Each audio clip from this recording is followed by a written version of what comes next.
कांग्रेस द्वारा सोनीपत में की जा रही संविधान बचाओ रैली को लेकर के सांसद सुनीता दुग्गल ने कांग्रेस पर निशाना साधा। कहा कि जनता को नेक बनाए बेवकूफ़। पल पल फतेहाबाद से राजेश भांबू की विशेष रिपोर्ट। डॉक्टर अंबेडकर जयंती पर आयोजित कार्यक्रम में पहुंची सांसद सुनीता दुग्गल देशवासियों को डॉक्टर अंबेडकर जयंती और बैसाखी पर्व पर बधाई दी। सुनीता दुग्गल ने कहा कि बाबा साहेब के विचारों को प्रधानमंत्री नरेंद्र मोदी के नेतृत्व में आगे बढ़ा रही है भाजपा सरकार।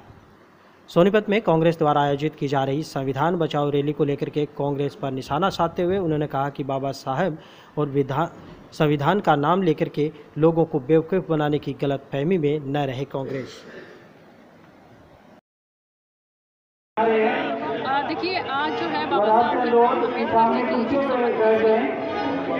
है वो जयंती है, उसके उपलक्ष्य में यहाँ पर हमारे जो रविदास लोगों ने बाबा साहब की जयंती का समारोह आयोजन किया हुआ था। इसके साथ साथ जो है 15 जो वार्ड है उसमें भी मेरा जाना हुआ। वहाँ पर पार्क की उनकी डिमांड थी। मेरे साथ में जो यहाँ के चेयरमैन है नगर परिषद के और हमारी वाइस प्रेसिडेंट है, ये भी उपस्थित थी। और इन लोगों को भी मैंने कहा है, तो इन्होंने मुझे विश्वास दिलाया कि कल ही शायद उनकी जो है फाइनेंस कमेटी जो है वो बनी है।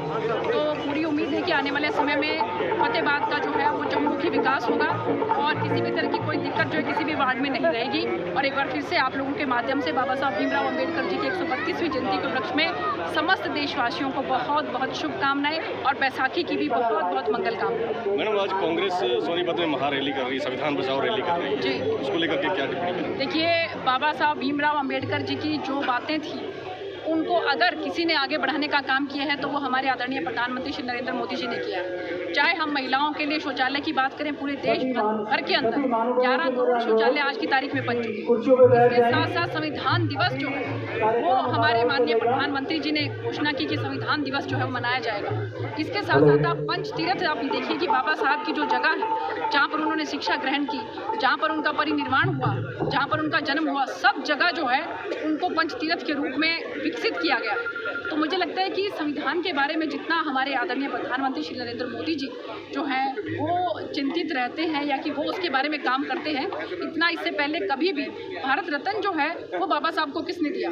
हमारी सरकार ने दिया। तो कांग्रेस उस समय कहाँ सोई हुई थी? मुझे लगता है कि और बाबा साहब को हराने का काम उस समय में किसने किया? कांग्रेस पार्टी ने किया। ये सब बातें जनता को मालूम है। तो बाबा साहब का नाम लेकर अगर वो सोच रहे हैं कि आप संविधान का नाम लेकर वो अगर नागरिकों को, जनता को बेवकूफ़ बना लेंगे तो बहुत बड़ी गलतफहमी है।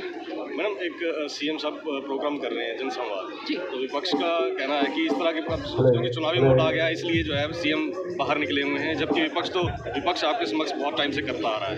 नहीं, माननीय मुख्यमंत्री जी ने भी, आपको ध्यान होगा, पिछली बार भी उन्होंने एक भी जिला ऐसा नहीं था, हर जिले के अंदर जो है उन्होंने जो प्रवास किया था। तो उसी कड़ी में, क्योंकि अब की बार आप लोगों को मालूम है कि पहले कोरोना था, उसके बाद में कुछ आंदोलन वगैरह की वजह से माननीय मुख्यमंत्री जी जिस तुरंत गति के साथ जो है वो धरातल पर जाना चाहते थे वो नहीं जा पाए। तो जैसे ही आप खुला समय मिला है तो वो सब गांव और लोगों के बीच में जा रहे हैं। अभी आईएनएलडी की भी यात्रा निकल रही है, कांग्रेस भी हाथ से हाथ जोड़ो यात्रा निकाल रहे हैं और सीएम साहब भी फील्ड में है। तो क्या मान के चले कि अभी ये जो इलेक्शन मोड है और तमाम जो पार्टियां हैं इलेक्शन मोड में आ चुकी हैं? नहीं, देखिए, इलेक्शन मोड की बात हम नहीं कह सकते, खासकर अगर हम भारतीय जनता पार्टी की बात करें। हमारा कार्यकर्ता तो 24 घंटे इलेक्शन मोड में ही रहता है। आपने देखा होगा कि हमारी तो समय समय पर संगठन की इतनी जो है मीटिंग्स होती रहती हैं और इसके साथ साथ जो है हम लोग तो धरातल पर ही रहते हैं।